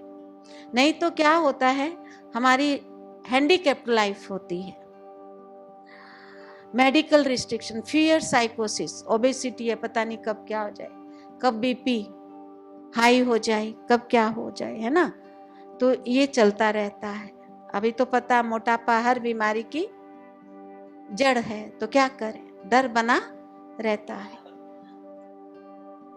और बीमारी में दवाइयों का खर्चा भी बढ़ जाता है, चिंता भी लग जाती है, बैलेंस भी घर का बिगड़ जाता है। तो इस कॉन्फिडेंस को हमें बढ़ाना है, और इसको 4 तरीके से बढ़ाते हैं। जैसे आपको भी जबरदस्ती चलाया भी जाता होगा, आप थक जाते होंगे, बैठना चाहेंगे तो 2 मिनट बिठा के फिर कहेंगे अब चलो, जबरदस्ती, क्योंकि चलना पड़ेगा ही, बताया भी एरोबिक और अनएरोबिक, दर्द भले ही होगा लेकिन फिर भी चलना पड़ेगा, क्योंकि वहां ऑक्सीजन नहीं जा रही, इंफॉर्मेशन भी आपको दी जा रही है, इनेक्टिव टेक्निक, विकारेस एक्सपीरियंस, ठीक है, आप 3 महीने बाद आएंगे इनेक्टिव टेक्निक, तो फिर आपके सब टेस्ट होंगे, यहाँ भी कितनी बार अभी हो गए, है ना, क्या इंप्रूवमेंट आया, कैसा प्रोग्राम को इन्होंने अंदर से लिया है, फॉलो किया है, ये बातें। और कई बार कुछ ऐसे एक्सपीरियंस होते हैं, जैसे मान लो आप मनी से भरा बैग लेकर जाते हैं, ठीक है ना, पीछे कोई आपको फॉलो कर रहा है, तो आप क्या सोचेंगे, भगवान का नाम लेंगे कि मैं जल्दी जल्दी पहुंच जाऊं, यार एक कोई डॉग भी भौंकने लगता है, तो रात में लोगों को क्या होता है, सुनसान सड़क पे जल्दी जल्दी भगवान का नाम लेकर पहुंच जाए। तो कई बार ये विकारेस एक्सपीरियंस भी हमें सिखाते हैं, हम वॉकिंग करते हैं, कैसे चलूं, नहीं चला जाता, लेकिन उस समय कैसे चलते हैं, फिर कहेंगे मुझे कुछ हुआ भी नहीं, मैं चल दिया, है ना, तो ये भी, इनसे भी हम अपने कॉन्फिडेंस को बढ़ाएंगे, तो बीपी, डायबिटीज, हार्ट प्रॉब्लम ये सब ठीक होती है। तो समतल पे चलना है, वार्मिंग अप और कूल डाउन पीरियड के साथ, इसमें वॉकिंग इतना ही लेती हूँ, और धीरे धीरे ये बढ़ाएं, पहले 15 मिनट चलें, 20 मिनट चलें, धीरे धीरे फिर 30-35, फिर कंटिन्यूस बैठ के भी बढ़े, फिर धीरे धीरे 1 महीने में और पहले हम कितना चल लेते थे, मतलब स्टेप वाइज इंप्रूवमेंट होना बहुत जरूरी है, धीरे धीरे चलकर। इसकी बजाय मैं आपको ये बताती हूँ, जो हमारे पैरों की जो ये मांसपेशियां है ना, जो पिंडलियां जैसी है, ये बहुत स्ट्रॉन्ग स्नायु है हमारे शरीर के अंदर, और ये जैसे हार्ट पंप करता है ब्लड, जब हम तेज चलते हैं, दौड़ते हैं, तो ये जो स्नायु है जो पैरों के पिंडलियों के अंदर, वहां ब्लड सर्कुलेशन बढ़ता है, और एडिशनल पंप का ये काम करते हैं। और हमारे शरीर में जो 60,000 में लंबी नलिकाएं हैं जिनमें ब्लड दौड़ रहा है, उनमें ब्लड दौड़ता है। जब हम आराम में होते हैं तो ये निष्क्रिय रहती है, और जैसे ही हम तेज दौड़ते हैं, चलते हैं, तो इनकी सक्रियता जो है वो 60% बढ़ जाती है। और इस तरह से शुद्ध ऑक्सीजन जो है हर ब्लड तक, हार्ट तक भी, किडनी तक भी, सब ऑर्गन में पहुंचना शुरू हो जाती है। और जितना इस समय बढ़ाएंगे धीरे धीरे, तो उतना ही धीरे धीरे इसकी गति भी बढ़ती चली जाती है। परंतु एकदम से ये गति नहीं बढ़ानी चाहिए, बताए ना एनारोबिक में, धीरे धीरे इसको बढ़ाएंगे। तो ये हमारी मैक्सिमम प्रिडिक्टेड हार्ट रेट हो जाती।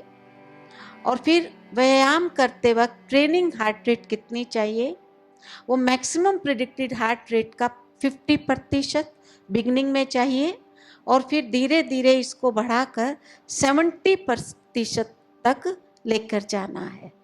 50 से 60, 60 से 70, इससे ज़्यादा नहीं चाहिए। तो यहाँ एक 60 साल के व्यक्ति का एग्जाम्पल है। 220 में से 60 माइनस किया तो 160 बीट पर मिनट के हिसाब से है। हम वॉकिंग करते हैं तो 1 मिनट में हमारी श्वास की गति कितनी है, और साथ साथ हमारी नाड़ी की गति कितनी आई, ये 5 मिनट में कैलकुलेट करते हैं पहले। तो जितनी शुरुआत में होती है, फिर जब वॉकिंग करने के बाद फिर उतनी कंडीशन में कैसे पहुंची है। अगर उसी में नहीं पहुंचती है 15 सेकंड में, तो इसका मतलब हमने जरूरत से ज़्यादा किया, ये धोखा हो जाता हमारे साथ हार्ट प्रॉब्लम में भी। और इसी तरह से ओबेसिटी में भी टू मच अगर हम कर लेते हैं तो शुगर लेवल बहुत कम हो जाता है। तो इसलिए जब हम वॉकिंग करते हैं, शुगर के पेशेंट के लिए भी ये जरूरी है, वो कहीं भी जाता है तो अपने साथ ड्राई फ्रूट्स, किशमिश है जैसे, और भी जो चीज़ें, मुनक्का होता है ना, मतलब ऐसी चीज़ें अपने साथ रखें, ग्लूकोज अपने साथ रखें, कभी ज़रूरत पड़े तो उसको हम यूज़ करें। कई बार एक्सरसाइज ज़्यादा कर ली तो भी हमें ज़रूरत पड़ सकती है। धीरे धीरे ये हमको बढ़ाना है। शुरू में 50% निकालेंगे ट्रेनिंग हार्ट रेट, और फिर 70% निकाला तो 80 बीट पर मिनट, और 70 112 बीट पर मिनट है। और कोई भी दवाई हम लेते हैं बीटा ब्लॉकर, अब हर एक का अलग अलग डोज है, तो उससे भी हार्ट बीट भी थोड़ी बढ़ जाती है कई बार। तो इसलिए अपने डॉक्टर से भी पूछ लेना चाहिए, कभी भी हार्ट बीट ऊपर नीचे होती है दवाई लेते लेते, तो हमें उनको इन्फॉर्म जरूर करना चाहिए कि ये दवाई की वजह से है, या ज़्यादा वॉकिंग या कोई स्ट्रेस इत्यादि हुआ उसकी वजह से हुई है। और वॉकिंग करते वक्त कभी कभी मान लो सिर चकराता है, हाथ में सूनापन आता है, ठीक है ना, हार्ट बीट इरेगुलर हो रही है, आंखों के आगे अंधेरा आता है, तो ऐसी कंडीशन में तुरंत बैठ जाना चाहिए। हार्ट बीट इरेगुलर हो रही है, हम लेटे हैं तो भी तुरंत बैठ जाना चाहिए, और मन को भी शांत कर लेना चाहिए, लेटे नहीं रहना चाहिए। चल रहे हैं तो चलना नहीं है, इसलिए कहते हैं मॉडरेट एरोबिक ब्रिस्क वॉकिंग है। ब्रिस्क वॉकिंग 1 मिनट में 110-20 स्टेप चलना, लेकिन एकदम में नहीं, धीरे धीरे इसको हमको बढ़ाना है। शुरू में 10 मिनट चले, 15 मिनट चले, जिसका जितनी बॉडी अलाउ करे, क्योंकि बीमारी भी सबको अलग अलग होती, एज भी सबकी है ना, कंडीशन में भी अलग अलग जी रहे होते हैं, तो अपने धीरे धीरे बढ़ाना है। और फिर बढ़ाते धीरे धीरे 45 मिनट तक ले जाना है। और मॉडरेट इसीलिए बताया, बीच में कोई प्रॉब्लम होती तो हमें बैठ जाना है। बहुत गर्मी भी ठीक नहीं है और बहुत सर्दी भी ठीक नहीं है, परंतु वॉकिंग करनी जरूर है। बारिश में भी जरूर करनी है। रेगुलर एक्सरसाइज जरूरी होती है। कम कर लो, बाहर कहीं शेड में जाके कर लो, बरामदे में। ऐसे इन बातों का ध्यान रखेंगे तो सेफली ये हो जाती है। और जब भी वॉकिंग करें, आत्मा समझ बाबा की याद में वॉक करना बहुत जरूर है। मैं पीसफुल, हैप्पी, ब्लिसफुल सोल। सोने से हमारी दिन भर में जो एनर्जी खर्च होती है कार्य करते, वो खर्च होने से बच जाती है। और ये एनर्जी बहुत कम होती है, 50 कैलोरीज के करीब, एक टोस्ट के जितनी एनर्जी हमें सोना पड़ता है, क्योंकि ताकि हमारा ब्रेन का डेवलपमेंट होता रहे।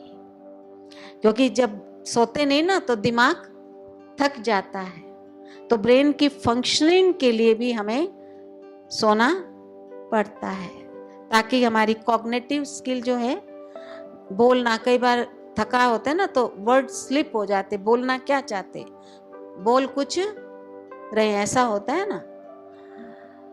यादाश्त, छोटे छोटे शब्द भी याद नहीं आएंगे, चीज कहाँ रखी पता है, भूल गए। बहुत होता है, जो थोड़ा बड़े होते तो ये होने लगता है। इनोवेटिव, कोई नया काम नहीं कर पाते थका हुए दिमाग से। फ्लेक्सिबल थिंकिंग, कई बार होता है हमें तुरंत कोई बात में डिसीजन लेना पड़ता है। घर में ऐसी सिचुएशन होती है कि जाना कहीं और था, लेकिन आज तुरंत कुछ करना है, तो वो भी अगर थका दिमाग हो, नींद हो, तो उसमें भी हम डिसीजन नहीं ले पाते। तो इसलिए ये जरूरी है कि हमारी कॉग्निटिव स्किल अपना सही कार्य करे, इसलिए भी हमें सोना पड़ता है।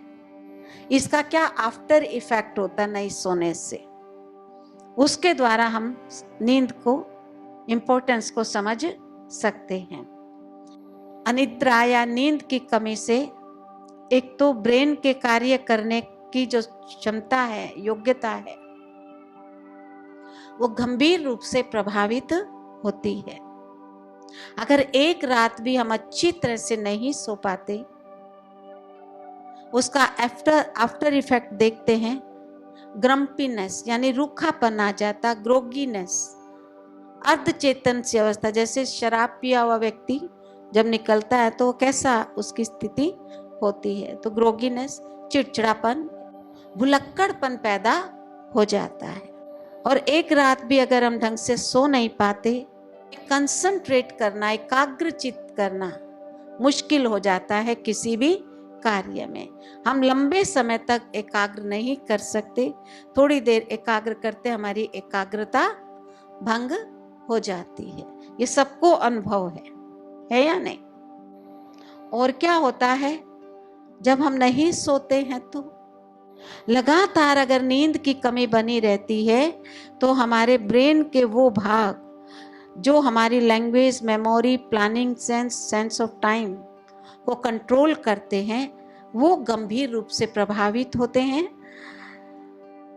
और या तो बिल्कुल ही काम करना बंद कर देते हैं। अगर लगातार 17 घंटे हम नींद नहीं कर पाते, तो कार्य करने की जो क्षमता है वो उतनी कम हो जाती है जैसे वाइन के 2 गिलास पिए हुए व्यक्ति के जो इफेक्ट होता है ना ब्लड के ऊपर, तो वैसी ही उसकी सिचुएशन हो जाती है। नींद की वजह से कॉग्निटिव फंक्शनिंग पे तो प्रभाव आता ही है, हमारी इमोशनल और फिजिकल हेल्थ के ऊपर भी इसका प्रभाव पड़ता है। सोते वक्त क्या होता है, कुछ बुजुर्ग लोगों में भी होता और कुछ न्यू बॉर्न बच्चों में भी होता, सोते सोते कुछ समय के लिए टेम्परेरी सांस रुकती है, जिसको स्लीप अपनिया कहते हैं, और जिसका वजह से दिन में फिर नींद की फीलिंग बनी रहती है, स्लीपीनेस फील होता है, और जिससे स्ट्रेस बढ़ता है और बीपी बढ़ता है। कई बार बहुत बीपी बढ़ा हो ना, तो भी डॉक्टर्स कहते कि नींद कैसी आई थी, नींद सोना उसकी वजह से भी बढ़ता है।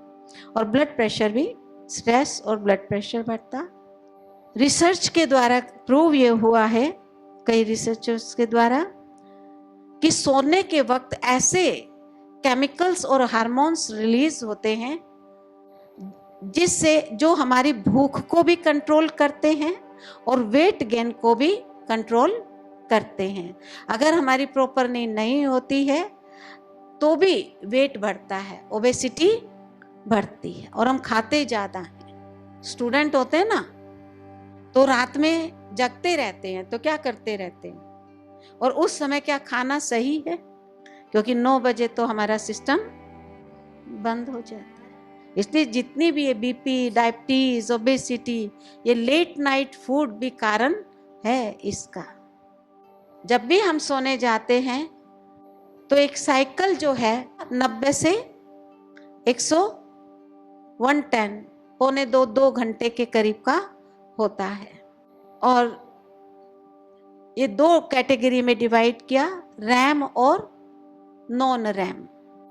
पहली स्टेज में जब हम सोने जाते हैं तो हम आधे जगे आधे सोए हुए होते हैं, और इसमें हमारी मसल एक्टिविटी स्लो हो जाती है और एक हल्का सा झटका लगता है। कई बार हम काम करते करते भी आप देखेंगे बैठे बैठे एक हल्का सा झटका लगता है, और इस के दौरान इस नींद को में हम जल्दी सी जाग जाते हैं। इसको लाइट नींद, हल्की नींद भी कहते हैं। अभी बैठे बैठे भी आ जाएगा, होता है ना। और फर्स्ट स्टेज से सेकंड स्टेज में जब जाते हैं, लाइट स्लीप कह लो, 10 मिनट्स के बाद जब सेकंड स्टेज में जाते तो ये राउंड 20 मिनट्स का होता। इसमें हमारी हार्ट रेट कम हो जाती है और ब्रीदिंग पैटर्न भी स्लो हो जाता है। थर्ड स्टेज के अंदर क्या होता, हमारे ब्रेन में डेल्टा वेव्स पैदा होती हैं और इसके अंदर ब्रीदिंग और हार्ट रेट लोएस्ट लेवल में पहुंच जाती है।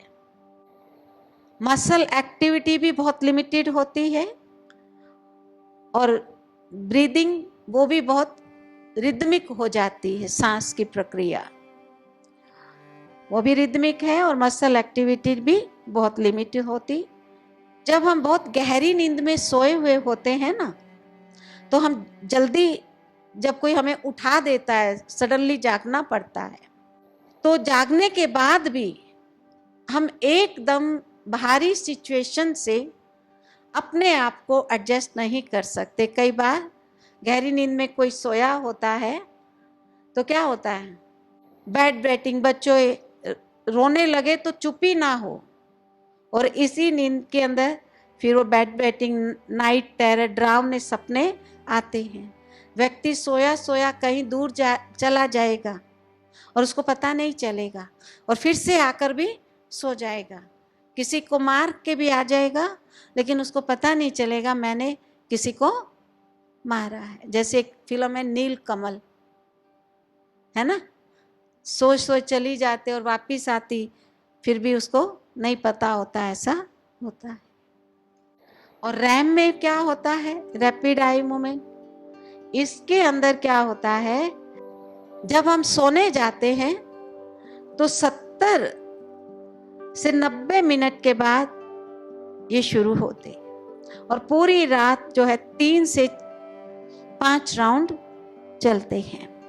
और इसके अंदर क्या होता है, यद्यपि हम सोए हुए नहीं होते हैं, जागे हुए नहीं हैं, लेकिन हमारा ब्रेन इतना एक्टिव होता है जैसे कि हम जागे हुए हैं, जबकि जागे हुए नहीं हैं। आपने देखा होगा कुछ लोग सोए हुए होते हैं, आंखें आधी खुली होती है, उनकी आंखों की पुतलियां घूम रही होती हैं, उस समय वो सपने ले रहे होते हैं। सपने सभी तरह के आते, डरावने सपने भी आते हैं, उन्हें आवाज भी सुनाई दे रही होगी, लेकिन वो उठ नहीं पाएंगे, पैरालाइज फील करते हैं। ये नेचर का एक तरीका है कि जो हम सपनों में देखते हैं वो हम प्रैक्टिकली कर नहीं रहे हैं, ठीक है। और दूसरा व्यक्ति समझता है कि ये जग रहा है, या हमारे पुराने लोग क्या समझते हैं, आज तो कुछ भूत प्रेत का इफेक्ट हो गया था, हम सो रहे थे, उठना चाह रहे थे लेकिन उठ नहीं पा रहे थे, वो भूत प्रेत समझ नहीं। ये नेचर का एक तरीका होता है। और जब हम सोते हैं ना तो पूरी रात दो तरह की स्लीप, एक सपने वाली नींद होती है, एक गहरी नींद होती है। उसके अंदर 50 मिनट गहरी नींद, सपने वाली नींद होगी और बाकी 70 मिनट गहरी नींद होगी। और 4 से 6 बजे जब हम सोते हैं तो हमें सपने ही सपने आते हैं, डरावने सपने, बेकार सपने, एक्सीडेंट हो गए, विकारी सपने, ये सपने आते हैं। 10 से 4 बजे तक की नींद में जो हमें सपने आते हैं वो हमें याद नहीं रहते, लेकिन 4 से 6 बजे जो हमें सपने आते हैं वो हमें याद रहते हैं। तो इसलिए कहा कि भाई जब मेलाटोनिन हार्मोन्स निकल रहे हैं 9 बजे, उस समय हमें सो जाना चाहिए। इसलिए कहते हैं ना, जल्दी सो जल्दी उठो, क्योंकि 4 बजे से 6 बजे, 6 बजे से 8 हम सोते हैं, उसमें हम बीमारी को बुला रहे हैं। इसलिए सुबह के समय उठना जरूरी। 4 बजे पिट्यूटरी सिक्रेशन होता, 8 बजे इंसुलिन निकलता, फिर 8 बजे से दिन भर में फिर एड्रिनल हार्मोन्स निकलते हैं, सिस्टमेटिकली बायोलॉजिकल क्लॉक के हिसाब से। हमें कितना सोना चाहिए, हमें इसका अलग अलग लोगों को नींद की रिक्वायरमेंट अलग अलग होती है। बच्चों के लिए कम चाहिए, युवा के लिए कम चाहिए, ठीक है ना, बुजुर्ग को अलग अलग सबकी रिक्वायरमेंट होती है, कितना कितना। लेकिन एवरेज नींद हमें कितना सोना चाहिए, 6 से 8 घंटे होना चाहिए। लेकिन रिजल्ट ये दिखाते हैं व्यक्ति 5 से 11 घंटे सोते हैं, ओवर स्लीपर। ज़्यादा सोना भी हमारे लिए राइट। स्ट्रोक की प्रॉब्लम 46% स्ट्रोक के चांस बढ़ जाते हैं, डायबिटीज बढ़ती है, ग्लूकोज लेवल हमारा इसमें बढ़ता है क्योंकि फिजिकल इनएक्टिविटी होती है। यादाश्त के ऊपर भी इफेक्ट पड़ता है, वो कम हो जाती है। तो एवरेज सोना बहुत जरूरी है। यहाँ तक कि माइग्रेन भी इससे होता है अगर हम ज़्यादा सोते हैं। ओवर स्लीपर उनको कहते हैं जो 9 घंटे या 9 घंटे से ज़्यादा सोते हैं। तो 6 से 8 घंटे मैक्सिमम होना चाहिए। 1965 के अंदर रैंडी गार्डनर नाम के एक व्यक्ति थे जो लगातार 11 दिन तक नहीं सोए।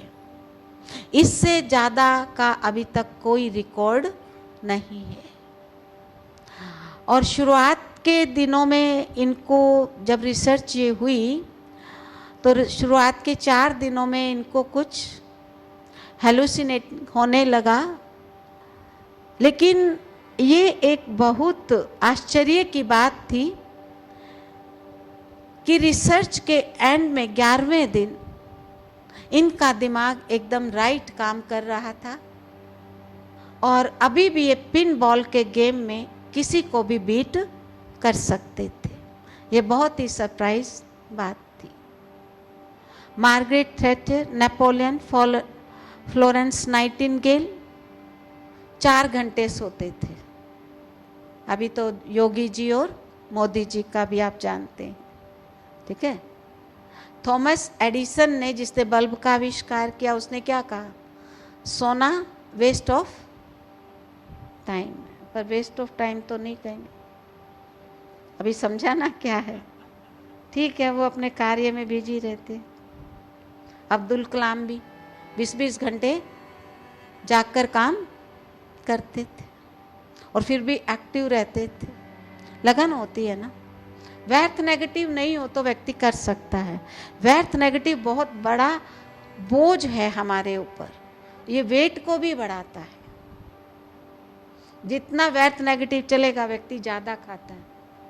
हमारे शरीर को तो 25% चाहिए, माइंड को एनर्जी ज़्यादा चाहिए 75%, और उसके रिक्वायरमेंट और बढ़ जाते हैं। हम ज़्यादा सोचते हैं व्यर्थ नेगेटिव, तो शरीर के लिए कम रह जाता है और फिर हम और ज़्यादा खाते हैं, जबकि हमारी खाने की रिक्वायरमेंट नहीं होती है। इसलिए कहते हैं जब हम मेंटली थके होते हैं तो हमें रेस्ट करके फिर खाना चाहिए, ना तो वो डाइजेस्ट होता है थके हुए और ना हमें एनर्जी फील होती, पहले ज़्यादा भी खा लेते। और इसलिए कहते किसी को मारना हो ना तो उसको खूब खिलाओ, बिना लाठी घाव दिए मारना है तो खूब। और कोई बहुत इंटेलिजेंट हो उसको खूब खिलाओ, और गरिष्ठ भोजन, ये तला वाला ऐसा घी वाला, तो वो भी बुद्धिहीन हो जाता है। तो इसलिए तो बड़े लोग कहते थे फिजिकल वर्क कुछ करता ही नहीं है, इसको लड्डू क्यों खिला रहे हो, घी क्यों। तो भाई जैसा काम होता वैसा ही खान पान होना चाहिए। कई बार स्लीप की वजह से कुछ कैजुअलिटी भी घटित हो जाती है, बहुत बार ऐसे एक्सीडेंट भी हुए हैं। तो ओवर स्लीपिंग और कम सोना, लैक ऑफ स्लीप, दोनों हमारे लिए नुकसानदेह है। ठीक है, तो राजयोगा मेडिटेशन क्या कहती है? Proper sleep is the best food for health. नींद ना आने के कारण सबसे बड़ा तो टेंशन होता है, दूसरे भी हैं। हम रेस्ट का टाइम फालतू के कामों में गुजारते, टीवी ये सब, क्लब में जाना, टाइम होता नहीं दिन भर बच्चों के लिए समाज में, तो रात में जाते। अच्छा, प्रॉपर सोने का समय 10 बजे सो जाओ, 4 बजे उठो। ब्रह्मा बाबा का यही था, 10 बजे सोते थे, 2 बजे उठते थे। ब्रह्मा बाबा के लिए तो ये भी कहते वो जैसे कि जगते ही रहते थे। जितने फरिश्ता बनते जाओगे नींद की रिक्वायरमेंट आपको कम पड़ेगी। मम्मा भी 10 बजे सोती, 2:30 बजे उठती थी। पालना करने वाले थे ना, पूरी प्रकृति आत्माएं सबको दे रही थी। और जब भी हम सोते हैं तो टेंशन फ्री होके सोना है। इसलिए हम यहाँ कहते हैं कि योग में रहकर सोना। दिन भर जो किया मास्टर शंकर बन के बाबा को बता दो, मैंने आज ऐसे ऐसे किया, तो आप क्लीन माइंड से खाली हो जाते। और सुबह उठकर प्लान बनाना, तो मास्टर ब्रह्मा, फिर दिन भर उसकी पालना मास्टर विष्णु बन के करो। तो रात में दिन में जो भी अच्छा बुरा किया बाबा को बता दो, और सूक्ष्म वतन में बाबा की गोद में जाकर सो जाओ। ये शरीर तो इसी गैरेज में रहने वाला है, ठीक है ना। तो कोई हल्कापन होता, हम रिलैक्स हो जाते, और इससे नर्व्स और मसल्स दोनों क्या होंगी, रिलैक्स हो जाते। लोग दूसरी टेक्निक अपनाते हैं फिजिकली, वो भाई स्नान करना है, ठंडे पानी गर्म पानी, पाँव धोकर, बेड क्लीन होना चाहिए, हल्के रंग की बेडशीट होनी चाहिए, वो दूसरे साधन, लाइट नहीं होनी चाहिए, ठीक है ना। अंधेरा करके सोते, लेकिन सड़कों पर लोग कैसे सो जाते हैं, शोर में, धरती में बिना पाँव सोते। अगर हम दिन भर मेहनत करते हैं, दूसरों को सुख चैन देते हैं, तो हमें नींद नहीं आती क्या? हम सोने जाते हैं तो 5-7 मिनट में हमें नींद आ जानी चाहिए। इसलिए टीवी इत्यादि रात में देखते तो हमारी फ्रीक्वेंसी बढ़ जाती है, इसलिए अवॉइड करना चाहिए। 8 बजे के बाद नो टीवी। तो प्रॉपर वेंटिलेशन भी हम कर लेते, बाबा को सब बताते। और भाई भले ही दरवाजे बंद करते, लेकिन पर्दे खिड़की पे है, लेकिन वेंटिलेशन होता रहना चाहिए क्या, और हल्का भोजन होना चाहिए। अगर हम पूरा दिन बीटा रिदम में रहते हैं तो हमारी फ्रीक्वेंसी हाई है, तो हमें 8 घंटे की नींद चाहिए। अल्फा रिदम में है तो 6, और थीटा रिदम में रहते तो 4 घंटे की नींद बहुत। डेल्टा रिदम अभी नहीं आ पाती है, वो तो योगी की नींद भी योगी होता है, ठीक है, उसमें तो आत्मा उड़ जाती है। तो हमें कैसे रहना चाहिए दिन भर। एक इंग्लिश पोइट ने कहा, cocks crow in the morn to tell to rise, and he who rise late will never be wise. और आज बच्चे किस समय सोकर उठते हैं और महान समझते हैं अपने आप को। For early to bed and early to rise is the way to be healthy wealthy and wise. और पहले पेरेंट्स भी कहते थे जल्दी उठो, टीचर भी कहते थे जल्दी उठो, हेल्थ की बातें समझाते थे। आज कोई ये हेल्थ की बातें नहीं समझ, उठने के टाइम पर सोने जाते हैं। हॉस्टल में ऐसे रहते, घर में आते पेरेंट्स कुछ टोकते तो उनको अच्छा नहीं लगता। आज हो रहा है ना, तो उनकी हेल्थ क्या है अभी हम देख लें।